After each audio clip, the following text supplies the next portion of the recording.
La lluvia caía sin piedad aquella noche de martes, como si el propio cielo llorase por lo que estaba a punto de suceder. Dentro de la modesta casa donde habían vivido durante más de 50 años, Armando, un anciano de 72 años, con las manos curtidas por el trabajo, y su esposa Clara miraban por la ventana, ajenos a la tormenta que se formaba no fuera, sino dentro de sus propias paredes. Habían dedicado su vida entera a dar lo mejor a sus 3 hijos, Ricardo, Sofía y Javier. Habían vendido un pequeño terreno, el último bien que les quedaba, para ayudarles en una supuesta inversión prometedora. Mal sabían ellos que la única promesa de aquella inversión era su propia ruina y desdicha.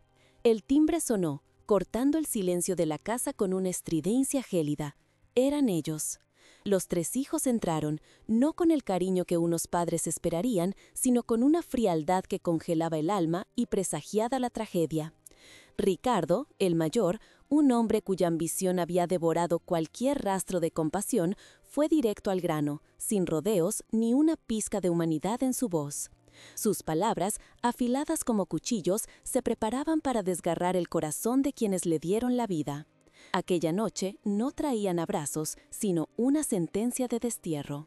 «Padre, madre, sentaos, tenemos que ser rápidos, la casa ha sido vendida», anunció Ricardo con un tono tan práctico y desprovisto de emoción que parecía estar hablando del tiempo. Armando y Clara se miraron, la confusión transformándose lentamente en un pánico helado en sus rostros arrugados. ¿Vendida? ¿Cómo era posible? Aquellas paredes no eran solo ladrillos y cemento, eran el archivo de sus recuerdos, el santuario donde criaron a sus hijos, el único mundo que conocían. La palabra «vendida» resonó en la pequeña sala como un eco de una pesadilla de la que no podían despertar. «Vendida, hijo, ¿de qué estás hablando? Esta es nuestra casa», replicó Armando con la voz temblorosa, aferrándose a una realidad que se desmoronaba por momentos. Sofía, cuya vida giraba en torno a las apariencias y el estatus social, intervino con una impaciencia cruel. «Era, papá, era vuestra casa, ahora es de otra persona.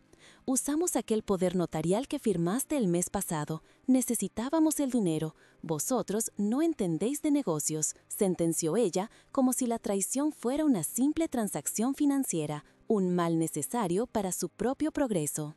El poder notarial. Armando recordó vagamente haber firmado un papel que Ricardo le aseguró que era para resolver la burocracia de los impuestos.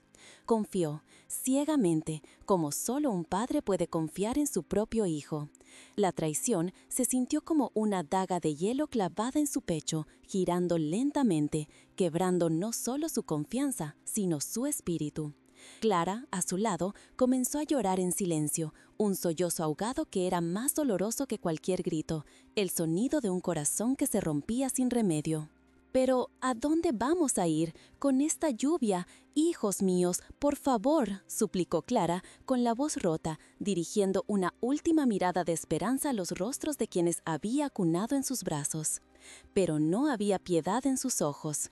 Javier, el más joven, mantenía la vista fija en el suelo, incapaz de enfrentarse al dolor que estaba causando, pero su silencio era tan cómplice como las palabras de sus hermanos.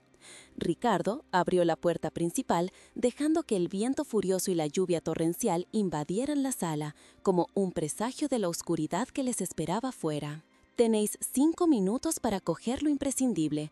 El nuevo propietario llega por la mañana. Sed rápidos», ordenó Ricardo con una frialdad que helaba la sangre. Y entonces los empujaron, literalmente, los empujaron hacia el umbral, hacia la intemperie. Un matrimonio de ancianos que lo había dado todo, que se había sacrificado hasta la extenuación, arrojado a la negrura de una noche de tormenta con apenas una pequeña bolsa con ropa empapada y la dignidad hecha añicos. La puerta se cerró con un chasquido definitivo, un sonido que selló no solo su hogar, sino también el corazón de aquellos padres. Sus hijos les habían cerrado la puerta, dejándolos desamparados en medio de la tempestad, abandonados a su suerte en un mundo que de repente se había vuelto hostil y desconocido. Pero lo que ellos no sabían era que aquel acto de crueldad sellaría sus destinos de una forma que jamás podrían imaginar. Aquella puerta cerrada no era un final, sino el comienzo de una lección que el universo estaba a punto de impartirles con una fuerza implacable. Para entender la profundidad de la herida que sangraba en el alma de Armando y Clara aquella noche de tormenta, es necesario viajar atrás en el tiempo, a los días en que sus manos no temblaban por el frío del abandono, sino por el peso del trabajo incesante. Armando no siempre fue un anciano de espalda encorvada, fue un joven lleno de sueños, un hombre que deseaba para sus hijos un universo de oportunidades que a él le fue negado. Su mayor anhelo no era la riqueza material para sí mismo, sino la llave que abriría todas las puertas para su descendencia, una educación, una vida sin las penurias que él había conocido desde niño. Cuando nació Ricardo, el primogénito, Armando sintió que el mundo entero se reconfiguraba alrededor de aquella pequeña cuna. Para asegurar que a su hijo no le faltara nada, tomó un segundo empleo nocturno como vigilante en una fábrica, un trabajo silencioso y solitario que le robaba las horas de sueño. Sus días se convirtieron en un ciclo borroso de esfuerzo, del ruido del taller mecánico a la quietud opresiva de la fábrica. Pero cada bostezo ahogado, cada músculo dolorido, era un ladrillo más en el castillo de comodidades que construía para su familia.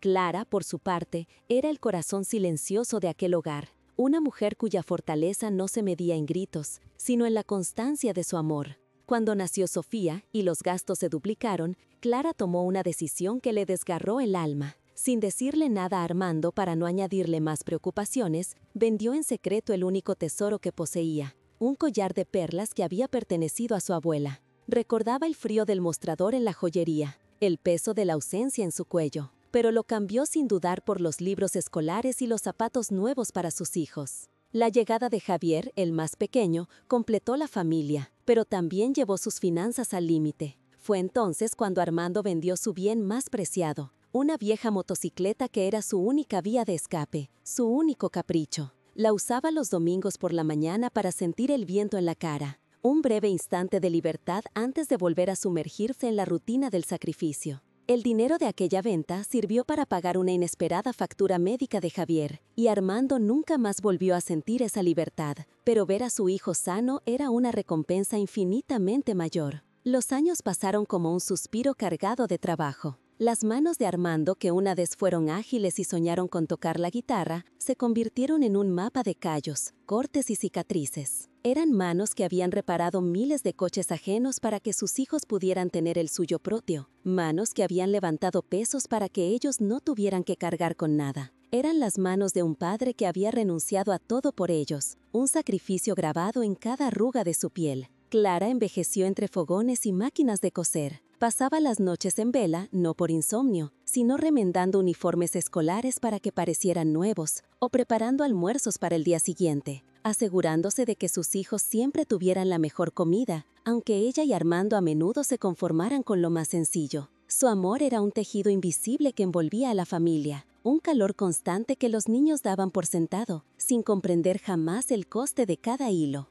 La llegada de Javier, el más pequeño, completó la familia, pero también llevó sus finanzas al límite. Fue entonces cuando Armando vendió su bien más preciado, una vieja motocicleta que era su única vía de escape, su único capricho. La usaba los domingos por la mañana para sentir el viento en la cara, un breve instante de libertad antes de volver a sumergirse en la rutina del sacrificio. El dinero de aquella venta sirvió para pagar una inesperada factura médica de Javier, y Armando nunca más volvió a sentir esa libertad, pero ver a su hijo sano era una recompensa infinitamente mayor. Los años pasaron como un suspiro cargado de trabajo. Las manos de Armando, que una vez fueron ágiles y soñaron con tocar la guitarra, se convirtieron en un mapa de callos, cortes y cicatrices. Eran manos que habían reparado miles de coches ajenos para que sus hijos pudieran tener el suyo propio. Manos que habían levantado pesos para que ellos no tuvieran que cargar con nada. Eran las manos de un padre que había renunciado a todo por ellos, un sacrificio grabado en cada arruga de su piel.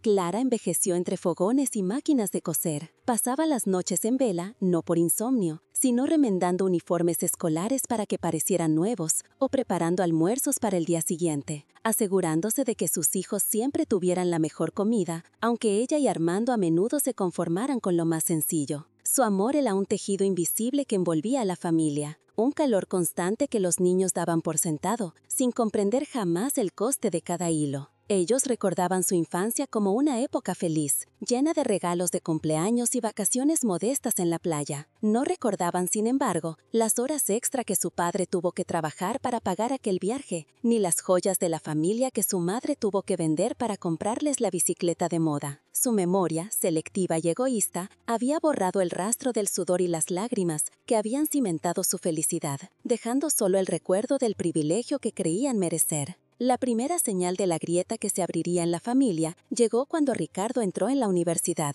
Empezó a sentir vergüenza de sus orígenes humildes, de la casa modesta y del coche viejo de su padre. Cuando conoció a su futura esposa, una mujer de familia adinerada, nunca la llevó a su hogar. Prefería encontrarse con ella en restaurantes caros, construyendo una fachada de éxito que se avergonzaba de la realidad de sus padres. Armando y Clara lo notaron, pero lo justificaron como cosas de la edad, ciegos al desprecio que ya nidaba en el corazón de su hijo. Sofía, por su parte, desarrolló un apetito insaciable por el estatus y la opulencia. Se casó con un hombre que valoraba más la apariencia que el afecto, y juntos se sumergieron en un mundo de marcas de lujo y eventos sociales. Para ella, sus padres se convirtieron en un recordatorio incómodo de un pasado que quería olvidar. Las visitas se hicieron cada vez más cortas y superficiales, siempre con una excusa para no quedarse a comer, como si el humilde guiso de su madre pudiera manchar sus vestidos de diseñador. Javier, el más joven, creció a la sombra de la ambición de sus hermanos. Sin una maldad innata, se dejó arrastrar por su frialdad,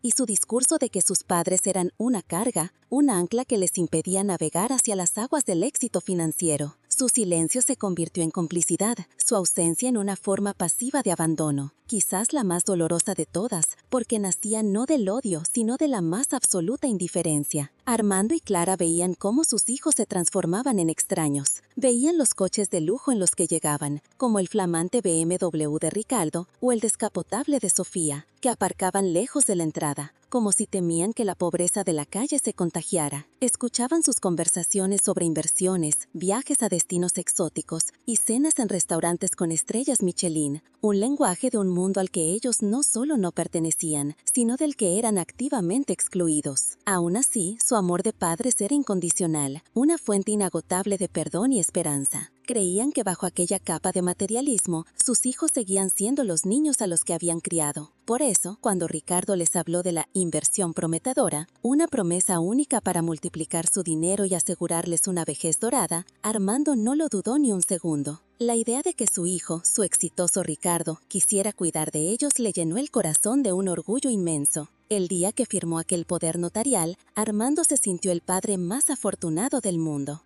Ricardo le había explicado que era un mero trámite burocrático para poder gestionar la inversión en su nombre, ya que ellos no entendían de esos asuntos complejos. Armando firmó con una mano temblorosa de emoción, viendo en aquel papel no una sentencia de destierro, sino el billete a una jubilación tranquila, una recompensa por una vida de sacrificios. Confió ciegamente, porque, como un padre, no va a confiar en la sangre de su sangre. Mientras Armando y Clara rezaban por el éxito de sus hijos, estos se reunían en fríos despachos de abogados, no para planificar el futuro de sus padres, sino para calcular el valor de su pasado. La casa, aquel santuario de recuerdos, se había convertido en su mente en una simple cifra, un activo a liquidar. Hablaban de sus padres no como personas, sino como un obstáculo, un problema logístico que había que resolver de la forma más rápida y eficiente posible. La crueldad de su plan era metódica. Esperaron el momento perfecto, cuando la venta estuvo cerrada y el dinero en su poder, para ejecutar el golpe final. No hubo una conversación,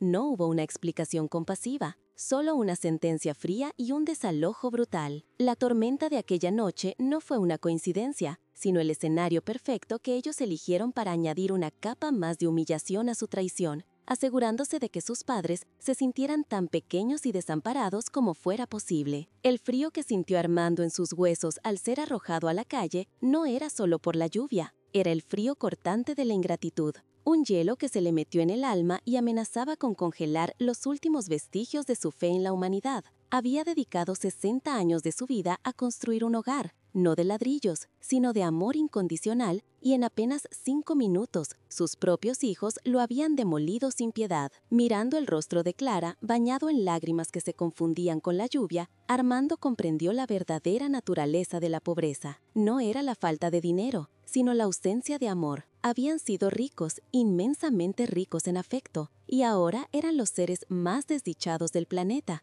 despojados del único tesoro que de verdad importaba. Aquel amor que ellos habían regalado sin medida se había convertido en el arma que sus hijos usaron en su contra. Explotaron su confianza, se aprovecharon de su bondad y pisotearon su dignidad. Los consideraban viejos, inútiles, un lastre del pasado que había que soltar para poder ascender más rápido en la escala social. Lo que no entendían en su ciega arrogancia era que hay deudas que no se pagan con dinero. Hay traiciones que despiertan fuerzas que van más allá de lo material. El universo, con su perfecto y a veces terrible equilibrio, había tomado nota de cada lágrima derramada por aquellos dos ancianos bajo la lluvia. La balanza de la justicia cósmica había comenzado a inclinarse. Cada acto de sacrificio de Armando y Clara había sido una semilla plantada en el jardín del destino, y cada acto de crueldad de sus hijos una mala hierba, y la cosecha, para bien o para mal, estaba a punto de llegar de una forma que nadie, absolutamente nadie, podría haber anticipado. La puerta se cerró, y el sonido del cerrojo al girar fue como el de una lápida sellando una tumba. Por un instante, Armando y Clara se quedaron inmóviles, paralizados no solo por el frío de la noche, sino por la incredulidad helada que les recorría las venas. La lluvia torrencial les empapaba la ropa y el pelo en segundos, pegándoles la tela a la piel como una segunda mortaja, pero el agua que caía del cielo era tibia en comparación con el invierno glacial que se había instalado en sus corazones. Miraron la puerta de la que había sido su casa, la madera oscura y robusta que habían barnizado juntos hace tantos años, ahora convertida en un muro infranqueable que los separaba de su propia vida. Armando apretó con fuerza la pequeña bolsa que llevaba, el único vestigio de 50 años de existencia que sus hijos les habían permitido conservar. Dentro, un par de mudas, el viejo álbum de fotos que Clara había logrado coger en un acto reflejo, y los medicamentos para su presión arterial. Miró a su esposa, cuyo rostro, surcado por las arrugas del tiempo y la preocupación, parecía haberse quebrado en 1000 pedazos. Sus labios temblaban, pero no salía ningún sonido de ellos. Era un dolor tan profundo, tan absoluto, que ni siquiera las lágrimas encontraban un camino para salir, atrapadas en un nudo de traición que le oprimía la garganta. «Vámonos de aquí, mi amor», susurró Armando, con la voz rota, aunque no sabía a dónde podían ir. Cada fibra de su ser gritaba de injusticia. Había trabajado desde los 14 años, había sacrificado sus sueños, su juventud y su salud para que aquellos 3 seres que acababan de darles la espalda tuvieran todo lo que él nunca tuvo. Y ahora, en el ocaso de su vida, cuando más necesitaba el calor del hogar que había construido con sus propias manos, lo habían arrojado a la intemperie, como si fuera basura, un estorbo en su camino hacia la opulencia. Comenzaron a caminar sin rumbo, alejándose de la única calle que habían conocido como suya. Las luces de los coches que pasaban a toda velocidad les cegaban momentáneamente, sus ocupantes ajenos al drama de 2 ancianos empapados que deambulaban por la acera. Cada tazo era un suplicio para las doloridas rodillas de Armando y para el frágil corazón de Clara. La ciudad, que siempre había sido su refugio, se había transformado en un monstruo de asfalto y hormigón, un laberinto hostil donde cada esquina parecía burlarse de su desamparo. El frío no era solo físico, era un frío existencial, el frío del abandono absoluto. Encontraron un precario refugio bajo la marquesina de una parada de autobús. Se acurrucaron en el banco metálico, gélido y húmedo, intentando compartir el poco calor corporal que les quedaba. Clara tiritaba sin control, no tanto por la temperatura, sino por el shock que la consumía. Armando se quitó su vieja chaqueta, ya empapada, y se la puso sobre los hombros, un gesto inútil contra la tormenta, pero un acto desesperado de amor y protección. Se sentía un fracasado, un hombre incapaz de proteger a su esposa del peor de los depredadores, su propia sangre. La humillación era un veneno que se extendía lentamente por sus almas. Recordaban las sonrisas de sus hijos cuando eran niños, sus abrazos, sus promesas de cuidarlos cuando fueran mayores. ¿En qué momento se había podrido todo? ¿Cuándo la ambición había devorado la compasión? Pensaban en Ricardo, con su traje caro y su BMW reluciente, en Sofía, con sus joyas deslumbrantes y su vida de apariencias en redes sociales. Todo aquello, cada lujo que ostentaban, había sido construido sobre los cimientos de sus sacrificios y ahora lo usaban para pisotearles. Pasaron las horas, lentas y agónicas. La lluvia amainó, pero la oscuridad de la noche persistía, densa y opresiva. El silencio entre ellos no era de incomodidad, sino de un dolor compartido tan inmenso que las palabras eran insuficientes para expresarlo. Finalmente, con los primeros indicios del amanecer tiñendo el cielo de un gris desolador, supieron que no podían quedarse allí. Con la dignidad hecha jirones, caminaron hacia el único lugar que se les ocurrió, un albergue público del que habían oído hablar en las noticias, un sitio para los que lo habían perdido todo.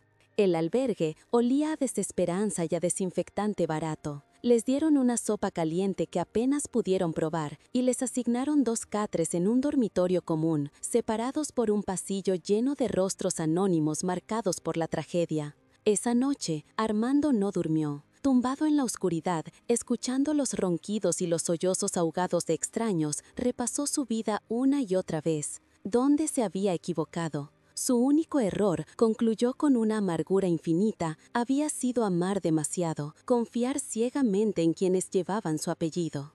A la mañana siguiente, el sol salió como si nada hubiera pasado, iluminando un mundo que para ellos se había vuelto irreconocible. Se sentían sucios, no solo por fuera, sino por dentro, manchados por la vergüenza. Aferrándose a una última y absurda esperanza de que todo hubiera sido un malentendido, una pesadilla cruel, Armando reunió las pocas monedas que le quedaban en el bolsillo y buscó un teléfono público. El corazón le latía con fuerza mientras marcaba el número de Ricardo, el primogénito, el que siempre había sido su orgullo.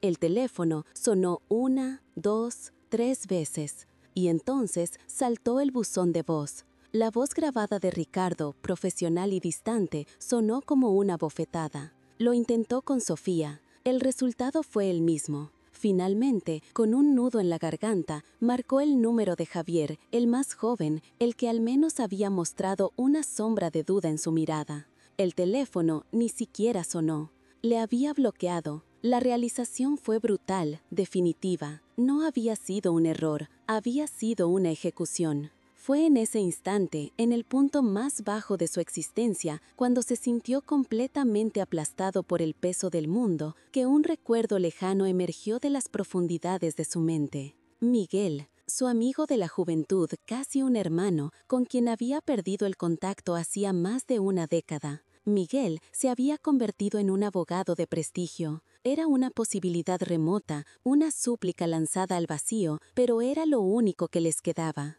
Volvió a buscar en sus bolsillos, encontrando las últimas monedas. Con manos temblorosas, marcó el número de la oficina de Miguel que recordaba de memoria. Una secretaria de voz amable le contestó. Armando, con la voz quebrada por la vergüenza, apenas pudo articular su nombre y pedir hablar con su viejo amigo. Esperó, con el auricular pegado a la oreja, escuchando el latido de su propio corazón, convencido de que sería rechazado una vez más. Pero entonces, una voz grave y familiar resonó al otro lado de la línea. «¿Armando? Armando, ¿eres tú? ¡Dios mío!», exclamó Miguel, su tono una mezcla de sorpresa y genuina alegría que Armando no había escuchado en una eternidad. El dique de contención de Armando se rompió y entre sollozos le relató la historia de la traición, la expulsión y la noche de infierno que habían vivido. Al otro lado, el silencio de Miguel era denso, cargado de una furia creciente y una incredulidad horrorizada. Cuando Armando terminó, agotado y sin aliento, la respuesta de Miguel no fue de lástima, sino de una acción inmediata y protectora. «Escúchame bien, Armando. ¿Dónde estáis ahora mismo? Dime la dirección exacta. No os mováis de ahí. No habléis con nadie. Voy a buscaros ahora mismo. Y te juro por nuestra amistad que esto no va a quedar así. Te lo juro», dijo con una determinación de acero que atravesó el teléfono y encendió una minúscula llama de esperanza en el alma helada de Armando. Aquella llamada, hecha desde el abismo de la desesperación, no era solo una petición de auxilio. Era el primer movimiento en un tablero de ajedrez cósmico que estaba a punto de dar un jaque mate espectacular. Mientras colgaba el teléfono y se volvía hacia Clara para comunicarle la noticia, Armando no podía saberlo, pero el universo ya había empezado a reequilibrar la balanza. La lección para sus hijos ingratos estaba a punto de comenzar, y sería impartida con una fuerza que ni en sus más ambiciosas pesadillas podrían haber imaginado. Mientras tanto, en un universo paralelo bañado en la luz dorada de la opulencia y el egoísmo, los tres hijos celebraban su supuesta victoria. Ricardo, Sofía y Javier se habían reunido en el restaurante más exclusivo de la ciudad, un templo de la gastronomía donde cada plato era una obra de arte y cada copa de champán una afirmación de su nuevo estatus. Se sentían en la cima del mundo, embriagados no solo por el alcohol caro, sino por la sensación de poder que les había dado el dinero de la venta. Hablaban en voz alta, riendo con una arrogancia que no buscaba ocultar su desdén por el pasado que acababan de aniquilar. «Ha sido más fácil de lo que pensaba», comentó Ricardo, mientras hacía girar el vino en su copa, un reserva de una cosecha que costaba más de lo que su padre ganaba en un mes. «Los viejos son demasiado sentimentales. Una firma y problema resuelto. Ahora podemos centrarnos en lo que de verdad importa, el futuro». Sofía asintió, retocándose el maquillaje en el reflejo de un cuchillo de plata. «Por fin nos hemos librado de esa carga. Imaginamos tener que cuidar de ellos en unos años. Habría sido el fin de nuestra vida social», añadió con una frivolidad que helaba la sangre, más preocupada por la apariencia de su manicura que por el destino de sus padres. Javier permanecía más callado, bebiendo su copa con rapidez, como si intentara ahogar una conciencia que pugnaba por salir a la superficie. Pero la atmósfera de lujo y la promesa de una vida sin preocupaciones financieras eran un sedante demasiado potente. Se dejó arrastrar por la euforia de sus hermanos, convenciéndose a sí mismo de que habían hecho lo correcto, lo necesario. Se veían a sí mismos como estrategas brillantes, visionarios que habían sabido liquidar un activo improductivo para invertir en un futuro prometedor. La casa de sus padres no era un hogar para ellos, sino un capital estancado. Fue en medio de su brindis por la libertad financiera cuando una figura alta y elegantemente vestida se acercó a su mesa. Era un hombre de unos 70 años, con el pelo plateado y una mirada penetrante que parecía atravesar sus máscaras de falsa felicidad. Vestía un traje a medida que susurraba una riqueza discreta pero inmensa, muy superior a la ostentación que ellos proyectaban. Su presencia impuso un silencio inmediato en la mesa. Ricardo, molesto por la interrupción, levantó la vista con impaciencia, listo para despachar a quien quiera que osara interrumpir su celebración. «Disculpen la intromisión. ¿Ricardo, Sofía y Javier?», preguntó el hombre con una voz tranquila pero cargada de autoridad. Era Miguel, el viejo amigo de su padre, aunque ellos apenas lo recordaban. Su rostro, ahora surcado por la edad y una expresión de fría decepción, les resultaba vagamente familiar, pero no lograron ubicarlo en su mundo de contactos de alto nivel. Un escalofrío de aprensión recorrió la mesa. La confianza que habían mostrado momentos antes comenzó a evaporarse. Pensaron que quizás sus padres lo habían enviado para suplicar, para pedirles una parte del dinero. Sofía soltó una risa nerviosa y condescendiente. «Mire, señor, si viene a hablar de nuestros padres, le sugiero que pida una cita. Estamos en medio de una reunión de negocios muy importante», dijo, intentando recuperar el control de la situación con una mentira tan transparente como su codicia. Miguel ni se inmutó. Sacó una carpeta de cuero de su maletín y la depositó sobre la mesa con un sonido suave pero definitivo. «No vengo a pedir nada, vengo a informarles. Es una cortesía profesional, aunque francamente no la merecen», afirmó,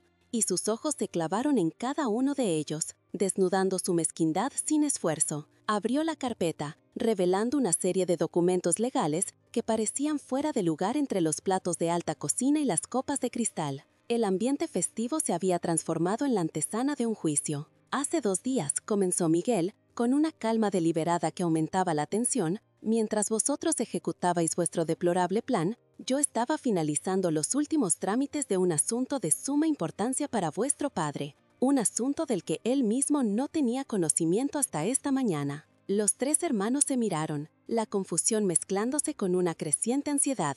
No entendían a dónde quería llegar, pero el tono solemne del abogado les indicaba que no se trataba de una simple reprimenda moral. Como sabrán, o quizás no, Porque vuestro interés por la familia siempre ha sido selectivo, vuestro padre tenía un hermano mayor, Alberto. Ricardo frunció el ceño. Recordaba vagamente al tío Alberto, un hombre que se había marchado a América hacía décadas y del que siempre habían hablado como un soñador fracasado. Sí, el que se fue a buscar fortuna y nunca se supo más de él, espetó Ricardo con desdén, como si la sola mención de un pariente pobre pudiera contaminar su recién adquirido éxito. Miguel sonrió, una sonrisa gélida que no llegó a sus ojos. Ahí es donde os equivocáis. Alberto no fracasó. Al contrario, construyó un imperio empresarial en silencio, un conglomerado de tecnología y bienes raíces. Fue un hombre de una discreción y una inteligencia extraordinarias. Y nunca, ni por un solo día, se olvidó de su hermano pequeño, a quien admiraba profundamente por su honestidad y su bondad, cualidades que lamentablemente no supo transmitiros a vosotros. Cada palabra era un golpe preciso, calculado para desarmar su arrogancia. La mención de un imperio y de una fortuna desconocida hizo que los tres se inclinaran hacia adelante, sus ojos brillando con una codicia repentina y voraz. El desprecio se transformó en un interés febril. Un tío millonario. La idea era demasiado tentadora. Sus mentes, entrenadas para ver el mundo en términos de activos y pasivos, comenzaron a hacer cálculos a una velocidad vertiginosa. ¿Cuánto? ¿Cómo? ¿Por qué no lo sabían? La posibilidad de que hubiera más dinero, mucho más, les hizo olvidar por un instante su crimen. Alberto falleció hace un mes, anunció Miguel, dejando que la noticia se asentara, y dejó un testamento muy detallado, un testamento que tuve el honor de ejecutar. Hizo una pausa dramática, observando cómo la avaricia se apoderaba de sus rostros, cómo sus respiraciones se volvían superficiales por la anticipación. Sabía exactamente qué botones estaba pulsando. Estaba a punto de darles una visión del paraíso para luego cerrarles las puertas en la cara para siempre. El patrimonio total de Alberto, después de impuestos, asciende a 12 millones de dólares, soltó Miguel, y la cifra cayó sobre la mesa como una bomba. 12 millones. El sonido de la copa de Sofía al chocar contra el plato fue el único ruido en un silencio repentino y absoluto. Ricardo se quedó con la boca entreabierta, los ojos desorbitados. Javier palideció, sintiendo un vértigo que no era producto del vino. 12 millones de dólares. Era una suma que superaba sus sueños más salvajes, una cantidad que los catapultaría a la estratosfera social que tanto anhelaban. Por un instante, la euforia se apoderó de ellos. Se miraron, una sonrisa de incredulidad y triunfo dibujándose en sus labios. Eran ricos, inmensamente ricos. El dinero de la casa era una miseria en comparación. Ya se veían a sí mismos en yates, en mansiones, viajando por el mundo en primera clase. Ricardo ya planeaba cómo invertir su parte para triplicarla. Sofía soñaba con las fiestas que daría y la envidia que provocaría. Y Javier pensaba en el alivio de no tener que preocuparse por el dinero nunca más. Pero su éxtasis duró apenas unos segundos. La expresión implacable de Miguel les devolvió a la cruda realidad. El abogado aún no había terminado. 12 millones de dólares, repitió, saboreando las palabras. Una fortuna considerable. Y el testamento de Alberto es muy claro, muy específico en cuanto al destinatario de dicha fortuna. Los miró a los tres, uno por uno, prolongando su agonía, disfrutando del momento en que la justicia poética se manifestaba en todo su esplendor. Alberto era un hombre sabio, continuó Miguel, su voz ahora con un filo de acero. Mantuvo el contacto conmigo durante años y siempre me pedía noticias de la familia. Sabía de vuestra ambición desmedida, de vuestro egoísmo y de la falta de respeto que mostrabais a dos padres que os dieron todo. Le dolía profundamente ver cómo os habíais convertido en extraños movidos únicamente por el dinero. La cara de los tres hermanos se transformó, la alegría dando paso a una terrible premonición. Por esa razón, prosiguió Miguel, llegando al clímax de su revelación, en su testamento incluyó una cláusula muy explícita, redactada por él mismo. Dejó toda su fortuna, hasta el último céntimo de esos 12 millones de dólares, a la única persona que consideraba digna de ella, Abrió la carpeta y giró uno de los documentos hacia ellos. En letras claras e inequívocas podían leer el nombre del único heredero. Vuestro padre, Armando Morales, es el único y universal heredero de todo el patrimonio de Alberto, sentenció Miguel. El golpe fue brutal, inesperado, un puñetazo directo al estómago que les dejó sin aire. El shock inicial dio paso a una incredulidad furiosa. ¿Su padre? ¿El viejo al que consideraban un inútil, un estorbo? ¿El hombre al que acababan de dejar en la calle sin un céntimo? La ironía era tan cruel, tan salvaje, que parecía una broma macabra del destino. Pero la crueldad de la revelación aún no había alcanzado su punto álgido. Miguel tenía una última daga que clavar. «Y hay más», dijo, su voz bajando a un susurro casi siniestro. La cláusula especifica claramente que la herencia es intransferible y de su uso exclusivo. Y cito textualmente: «Para que mi querido hermano pueda vivir sus últimos años en paz, lejos de la codicia de los hijos ingratos que la vida le ha dado». Estáis explícitamente desheredados, no solo de la fortuna de vuestro tío, sino de cualquier cosa que vuestro padre decida hacer con ella. El mundo de Ricardo se vino abajo. El brillante estratega, el hombre que se creía más listo que nadie, se dio cuenta del error de cálculo más catastrófico de su vida. Había vendido un pequeño activo por unas migajas, ignorando que el verdadero tesoro estaba justo a su lado. La rabia le consumió. «¡Eso es imposible! ¡Es un fraude!», gritó, golpeando la mesa y haciendo temblar las copas. «Usted lo ha manipulado. Impugnaremos ese testamento. No puede hacernos esto». Su pánico se manifestaba como ira, la única emoción que su ego le permitía mostrar. Sofía se echó a llorar, pero sus lágrimas no eran de arrepentimiento, sino de pura y egoísta desesperación. Su mente era un carrusel de imágenes perdidas. El ático en la Quinta Avenida, los vestidos de alta costura, los viajes a Mónaco, la admiración de sus amigas. Todo se había desvanecido en un instante. Había cambiado un imperio por el precio de un apartamento de 3 habitaciones. La humillación de su error era peor que cualquier pobreza. Su estatus, su razón de ser, se había hecho añicos. Javier, por su parte, se quedó mudo, paralizado. El peso de la culpa, que había intentado ahogar en champán, le cayó encima con la fuerza de una avalancha. Vio con una claridad espantosa el rostro de su madre suplicando bajo la lluvia, la mirada rota de su padre al cerrarles la puerta. Habían despreciado el amor, el único bien real que poseían, y en su ciega búsqueda de riqueza habían perdido la mayor fortuna de todas. Por primera vez sintió el verdadero significado de la palabra pobreza, y era un vacío helado en el centro de su alma. Miguel los observó en silencio, dejando que la magnitud de su pérdida los devorara. Recogió sus documentos con parsimonia. Su trabajo allí había terminado. Por cierto, añadió como un último comentario antes de marcharse, la transferencia final de la herencia se hizo efectiva hace exactamente 48 horas, justo en el momento en que dejabais a vuestros padres en la calle, bajo la tormenta. El universo tiene un sentido de la justicia verdaderamente poético, ¿no creen? Se levantó, dejando a los 3 hermanos en las ruinas de su celebración, rodeados de lujo que ahora parecía una burla cruel. La comida exquisita en sus platos de repente tenía el sabor de la ceniza. El champán caro sabía a veneno.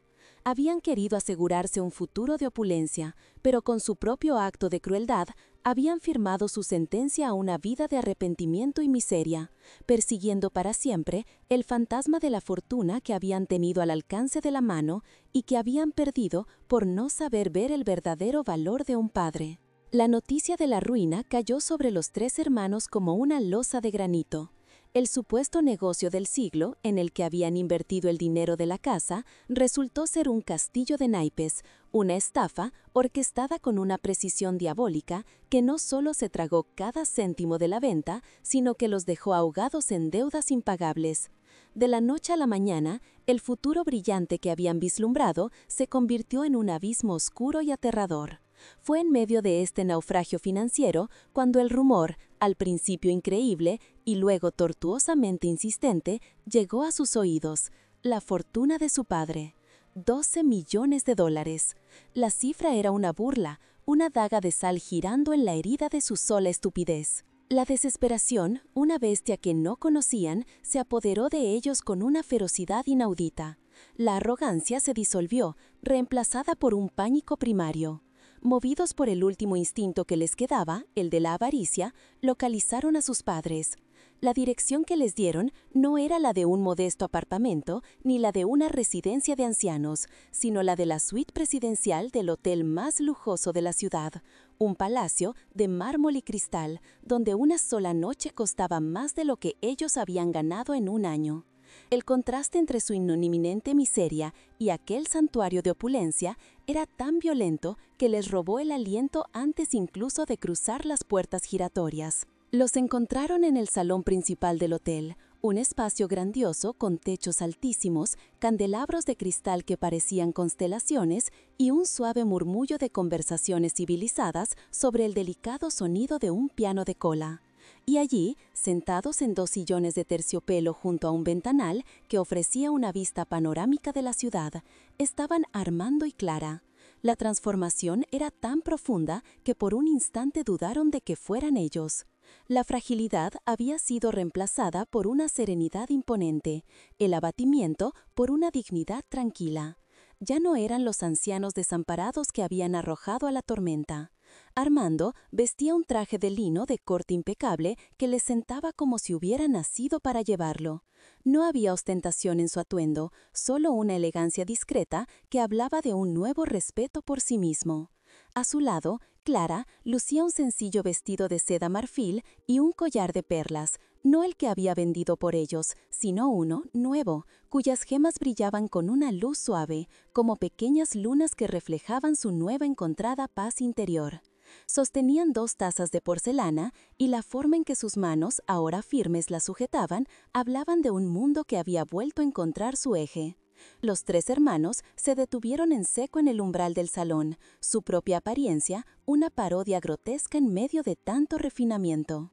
Ricardo, con el nudo de la corbata aflojado y una sombra de sudor en la frente, parecía un hombre perseguido. Sofía, cuyo maquillaje se había corrido ligeramente por las lágrimas de pánico, había perdido ese brillo de superioridad que siempre la había caracterizado. Ahora solo parecía desesperada y vulgar. Javier, pálido y con los ojos hundidos, era la viva imagen de la culpa hecha persona. Eran náufragos que habían llegado a la orilla de una isla prohibida. Como si hubieran ensayado un guión patético, corrieron hacia ellos, rompiendo la atmósfera serena del lugar con su torpe desesperación. Sofía fue la primera en arrojarse, no a los brazos de su madre, sino a sus pies, en un gesto teatral que buscaba la conmoción. Sus sollozos eran fuertes, calculados para atraer la atención y la piedad, pero sonaban tan huecos como su corazón. «Mamá, papá, gracias a Dios que os hemos encontrado», gimió, aferrándose a la falda del vestido de Clara. «Lo sentimos tanto, fuimos unos monstruos, unos ciegos. Por favor, perdonadnos, somos vuestra familia». Ricardo se arrodilló también, una humillación que le quemaba el orgullo, pero la visión de los millones era un bálsamo para cualquier herida en su ego. «Padre, no sé qué nos pasó. La ambición nos cegó, nos convirtió en personas que no somos, pero hemos aprendido la lección. Lo hemos perdido todo, padre, todo. Y nos hemos dado cuenta de que lo único que importa sois vosotros, la familia», dijo, su voz impostada con un arrepentimiento que no sentía, sus ojos fijos en el rostro de Armando, buscando cualquier signo de debilidad, cualquier grieta por la que pudiera colarse. Armando los observó, impasible. No había odio en su mirada, lo cual era casi peor. El odio habría implicado que todavía sentía algo por ellos, que aún ocupaban un lugar en su corazón. Lo que había en sus ojos era algo mucho más definitivo, una decepción fría y cristalizada, una distancia emocional tan vasta como un océano. Dejó su taza de té sobre la mesita de caoba con un movimiento lento y deliberado, y el suave tintineo de la porcelana contra la madera fue el único sonido que rompió el silencio expectante. Se levantó. Su postura era erguida, la espalda recta, y por primera vez en sus vidas, sus hijos no vieron en él al padre trabajador y encorvado, sino a una autoridad, a una fuerza con la que había que contar. El poder que le conferían no los 12 millones de dólares, sino la liberación de su amor incondicional y no correspondido, le había devuelto una estatura que ellos nunca le habían conocido. Se irguió sobre ellos, que seguían arrodillados en el suelo como súbditos ante un rey. «Familia», repitió Armando, y la palabra salió de sus labios sin ninguna calidez, como si estuviera diseccionando un término extranjero cuyo significado se le hubiera olvidado. ¿Os habéis acordado de esa palabra ahora?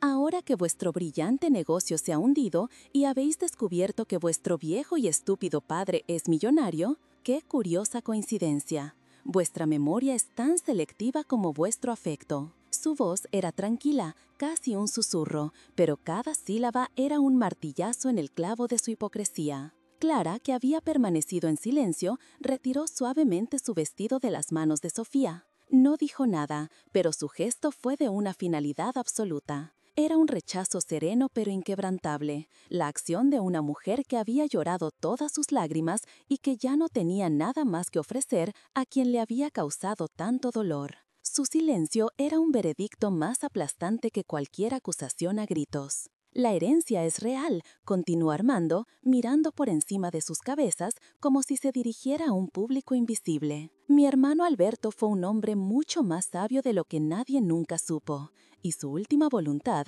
escrita con su puño y letra, fue muy clara. Dejó una cláusula, una pequeña nota para mí, junto al testamento». Hizo una pausa, dejando que la tensión se espesara hasta volverse casi irrespirable. Decía, prosiguió Armando, citando de memoria, «Querido hermano, te dejo esto no para que compres lujos, sino para que compres libertad. Libertad de las cargas, libertad de las preocupaciones y, sobre todo, libertad de aquellos que nunca han sabido valorar el tesoro de tu amor. Úsalo para ser feliz, es lo único que te pido». Miró directamente a los ojos de Ricardo. «Y eso es exactamente lo que pienso hacer, ser libre de vosotros». El rostro de Ricardo se contrajo en una mueca de rabia e incredulidad. La fachada de arrepentimiento se hizo añicos, revelando la bestia codiciosa que había debajo. «No puedes hacernos esto», sisó, levantándose de un salto. «Somos tus hijos, tienes una obligación moral, te cuidamos, te dimos la oportunidad de invertir». La estupidez y la arrogancia de sus palabras quedaron suspendidas en el aire, una prueba irrefutable de que no había aprendido absolutamente nada. Armando soltó una risa seca, sin alegría. ¿Qué, cuidarme? ¿Arrojándome a una tormenta en mitad de la noche? ¿Una oportunidad de invertir? ¿Robándome mi casa, el único hogar que tu madre y yo hemos conocido? Vuestras palabras son tan vacías como vuestras promesas. Vuestra única moral es el dinero y vuestra única obligación es con vuestro propio egoísmo. Se acercó un paso y su presencia los hizo retroceder instintivamente. ¿Queréis saber lo que sentí esa noche?, preguntó, su voz bajando de tono, volviéndose íntima y terrible. Sentí el frío de la acera a través de mis zapatos gastados. Vi el miedo en los ojos de vuestra madre, un miedo que nunca debería haber conocido. Escuché el sonido de la puerta cerrándose, y ese sonido, ese chasquido, fue el sonido de mi corazón rompiéndose. Un corazón que os di entero, y que pisoteasteis para compraros coches nuevos y cenas caras. Se detuvo frente a Sofía, que sollozaba desconsoladamente, sus lágrimas ahora genuinas, pero nacidas de la autocompasión, no del remordimiento. «Tú, mi hija, vendí el reloj de oro de mi padre para pagar tu fiesta de 15 años. Tu madre vendió las joyas de su abuela para que pudieras ir a ese viaje de estudios. ¿Y cómo nos lo pagaste? Diciendo que éramos una vergüenza, un lastre para tu vida social. El precio de tu estatus fue la dignidad de tus padres. Espero que estés orgullosa de la transacción». Luego se giró hacia Javier, el hijo silencioso, el cómplice pasivo, que temblaba en el suelo, incapaz de levantar la mirada. «Y tú, Javier, tú, que no tuviste la crueldad de tus hermanos, pero tampoco el valor de oponerte a ella.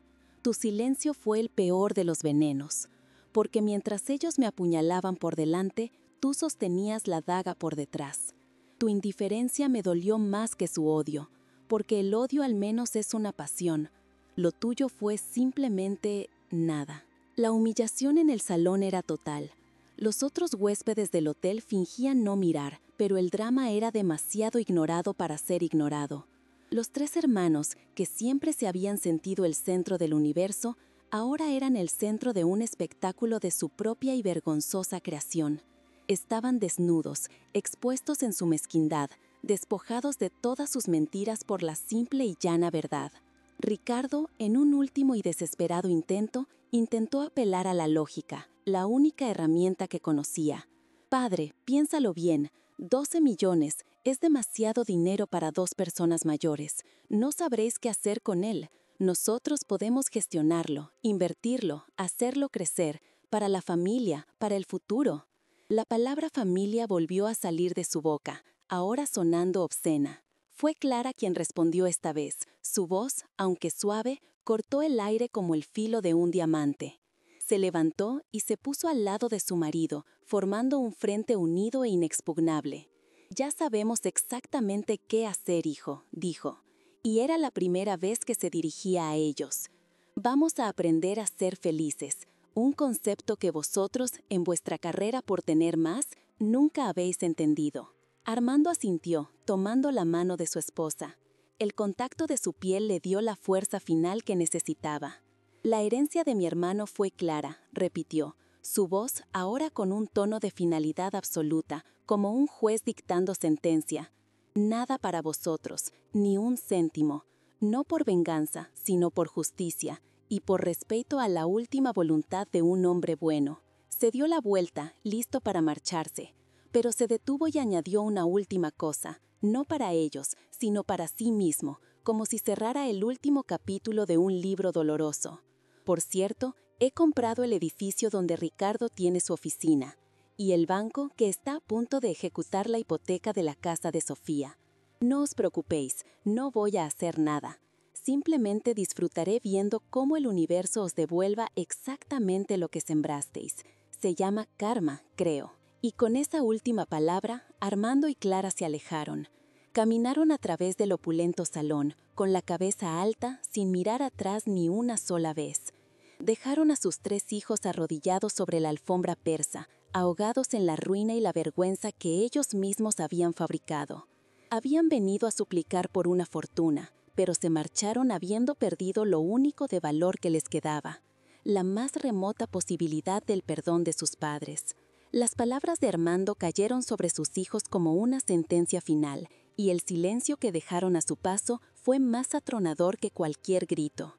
Mientras la pareja de ancianos se alejaba, erguidos y unidos, dejaron tras de sí los escombros de 3 vidas que acababan de implosionar. Ricardo, Sofía y Javier permanecieron inmóviles sobre la lujosa alfombra, convertidos en estatuas de su propia codicia, humillados públicamente en el mismo escenario que habían elegido para celebrar su efímera victoria.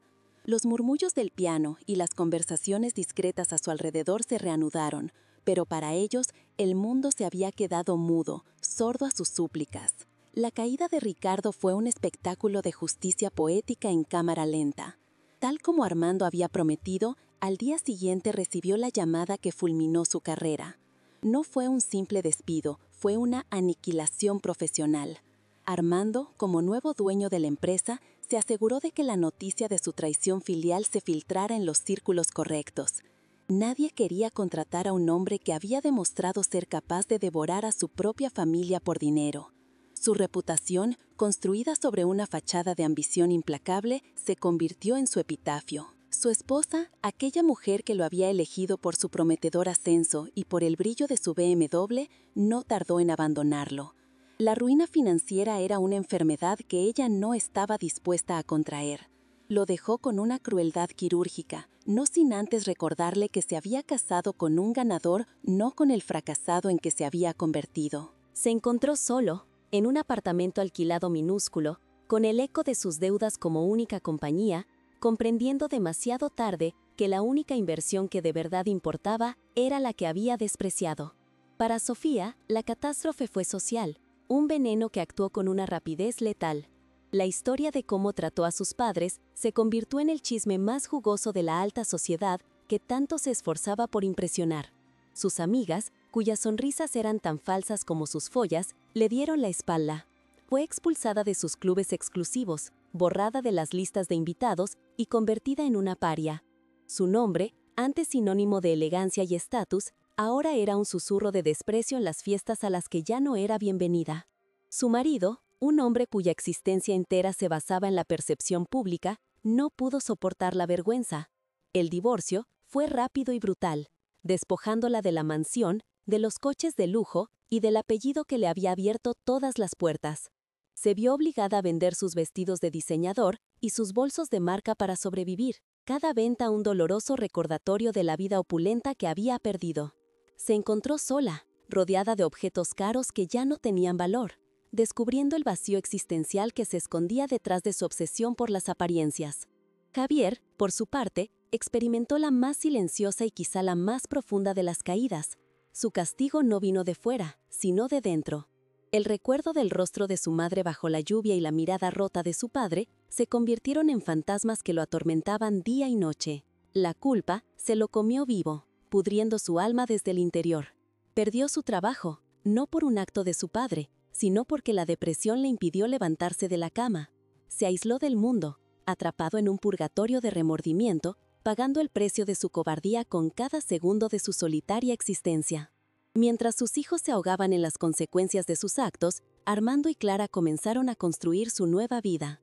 Lo primero que hicieron fue recomprar su antigua casa, no para vivir en ella, pues los recuerdos dolorosos aún impregnaban sus paredes, sino para transformarla. La renovaron por completo, convirtiendo aquel modesto hogar en un lugar luminoso y lleno de esperanza. Se convirtió en la sede de su nuevo propósito, el símbolo de que incluso de la herida más profunda puede nacer algo hermoso y lleno de luz. Con la ayuda de Miguel, crearon la Fundación Renacer, una organización benéfica dedicada a proporcionar un hogar seguro y digno a ancianos desamparados, especialmente aquellos que habían sido víctimas del abandono familiar. Invirtieron millones en construir residencias que no parecían asilos, sino verdaderos hogares, llenos de calidez, respeto y actividades que devolvían la alegría de vivir. Armando y Clara no eran simples donantes, estaban allí todos los días, hablando con los residentes, escuchando sus historias y ofreciéndoles el consuelo que a ellos les fue negado. Encontraron una felicidad que nunca habían conocido. Viajaron, no a los destinos exóticos y ostentosos que sus hijos anhelaban, sino a lugares tranquilos donde podían disfrutar de la naturaleza y de su mutua compañía. Descubrieron que la verdadera riqueza no era tener un yate, sino poder sentarse juntos a ver un atardecer sin ninguna preocupación en el mundo. Su amor, forjado en décadas de sacrificio y puesto a prueba por la más cruel de las traiciones, se había vuelto indestructible, un tesoro mucho más valioso que cualquier herencia. 5 años después, el sol brillaba en la inauguración de una nueva ala de la residencia principal de la Fundación Renacer. Armando, ahora con 82 años y Clara a su lado, cortaron la cinta inaugural entre los aplausos de cientos de personas cuyas vidas habían cambiado. Sus rostros, surcados por más arrugas, irradiaban una paz y una satisfacción que el dinero no puede comprar. Estaban rodeados no de aduladores, sino de un afecto genuino y abrumador, el verdadero legado que estaban construyendo juntos. Desde la distancia, al otro lado de la calle, 3 figuras observaban la escena. El tiempo y el sufrimiento los habían transformado. Ricardo, con ropa de trabajo humilde y las manos de un hombre que había aprendido el valor del esfuerzo físico, miraba con una expresión de melancolía y respeto. Trabajaba en la construcción y había encontrado más dignidad en levantar ladrillos que en mover cifras en una oficina. La arrogancia había sido sustituida por una humildad forjada en el fracaso. A su lado, Sofía, vestida con sencillez y sin una gota de maquillaje, sostenía un ramo de flores silvestres. Era voluntaria en un comedor social, donde había aprendido que el verdadero valor de una persona no reside en lo que lleva puesto, sino en la compasión que ofrece. Había cambiado el brillo de los diamantes por el brillo de una sonrisa agradecida, y el cambio la había salvado del abismo de su propia superficialidad. Javier, el más cambiado de todos, parecía haber encontrado por fin algo de paz. Había pasado años en terapia, reconstruyéndose pieza a pieza. Ahora trabajaba como jardinero en un parque público, encontrando consuelo en cuidar de seres vivos, en ver crecer algo hermoso a partir de la tierra. Su silencio ya no era de complicidad, sino de una introspección serena. No se atrevieron a cruzar la calle, no esperaban el perdón, pues sabían que no lo merecían. Pero una vez al mes, cada uno por su cuenta, dejaba un pequeño regalo, anónimo, en la puerta de su antigua casa. Ahora, el corazón de la fundación, un pan recién horneado, un pequeño jarrón con flores del parque, una figura de madera tallada a mano. Eran pequeños gestos de un arrepentimiento que ya no buscaba recompensa, sino que era, en sí mismo, el comienzo de su redención. Armando y Clara nunca supieron con certeza si aquellos regalos anónimos eran de sus hijos, pero en el fondo de su corazón eligieron creer que sí. No por ellos, sino por la lección final que su increíble historia ofrecía al mundo, que la justicia poética no siempre es sobre el castigo, sino sobre la oportunidad de renacer. Habían perdido a sus hijos en una noche de tormenta, pero a cambio habían regalado un nuevo amanecer a cientos de personas y quizás, solo quizás, habían plantado la semilla de la humanidad en los corazones que una vez estuvieron vacíos.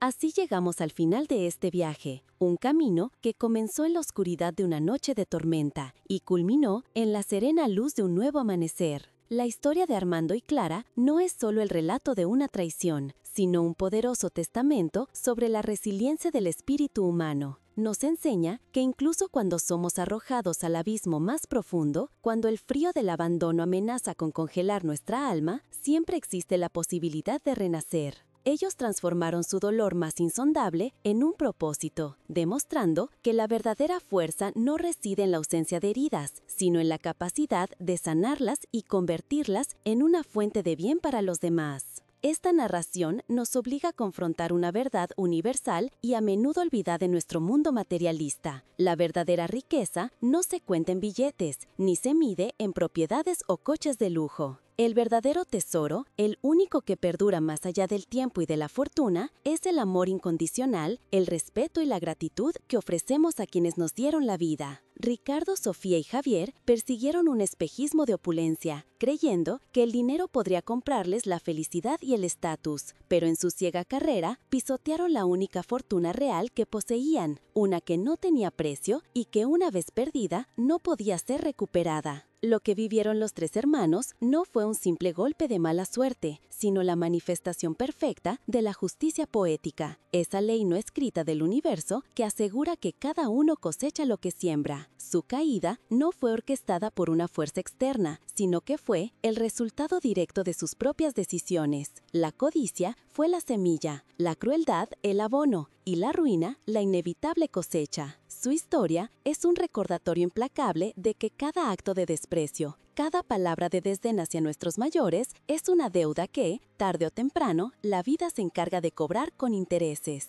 Honrar a nuestros padres no es una carga, es un privilegio. Es devolver una mínima parte del océano de sacrificios que ellos hicieron por nosotros. Cada noche en vela, cada sueño pospuesto, cada gota de sudor derramada para darnos un futuro mejor. Es un regalo sagrado. Considerarlos un estorbo, una molestia en nuestro camino hacia el éxito, es la más profunda de las ingratitudes y una traición no solo a ellos, sino a nuestra propia humanidad.